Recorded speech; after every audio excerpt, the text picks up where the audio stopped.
Bismillahirrahmanirrahim. Mengapa Amerika dan Israel menyerang Iran? Mereka tidak menyerang Rusia, tidak menyerang China, tidak menyerang Korea Utara. Ia akan menggantikan mereka sebagai kuasa besar. Tapi mereka menyerang Iran. Mereka menyerang Iran bukan kerana Iran itu akan menjadi kuasa besar. Bagi mereka tak nampak Iran nak jadi kuasa besar. Bukan kerana Iran buat senjata nuklear. Itu hanya alasan mereka sahaja. Tetapi hakikat sebenarnya mereka nak menyekat cahaya Islam. Mereka nak menghalang perkembangan Islam dalam dunia ini. Mereka telah berjaya membunuh Saddam Hussein di Iraq. Mereka berjaya membunuh Muammar Gaddafi di Libya. Mereka mengusir Bashar al-Assad.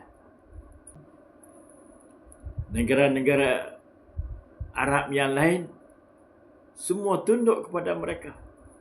Ini negara-negara yang tidak tunduk kepada mereka dan mereka amat bimbang akan perkembangan Islam, cahaya Islam, nur Allah. Seperti mana firman Allah Subhanahu wa taala, yuriduna liyutfi'u nurallahi biafwahihim wallahu mutimmu nurihi walau karihal kafirun. Mereka hendak memadamkan cahaya Allah. Cahaya Allah ni bukan Islam. Mereka nak padamkan dengan mulut-mulut mereka. Apabila mereka berhujah, mereka tak boleh berhujah, mereka membuat serangan fizikal, perang. Itu sebenarnya mereka bertindak ke atas Iran. Sebab negara-negara lain tunduk kepada mereka, tetapi Iran tidak tunduk kepada mereka. Maka mereka ingin memusnahkan Iran. Mereka mensasarkan pemimpin Iran. Pemimpin nombor 1, Said Ali Khamenei. Dan sekarang mereka mensasarkan Mujtaba pula. Tetapi mereka gagal kali ini. Dan Iran tetap mempertahankan kedaulatan Islam. Mereka tidak menyerah walaupun diugut dengan senjata-senjata moden. Israel dan Amerika menyerang Iran. Dan hari ini 2 Jun 2026 perang disambung semula. Genjatan senjata tak jadi. Mereka berpura-pura nak genjatan senjata, tapi dalam masa yang sama mereka menyerang. Israel menyerang di Lebanon. Amerika menyerang di pantai Iran.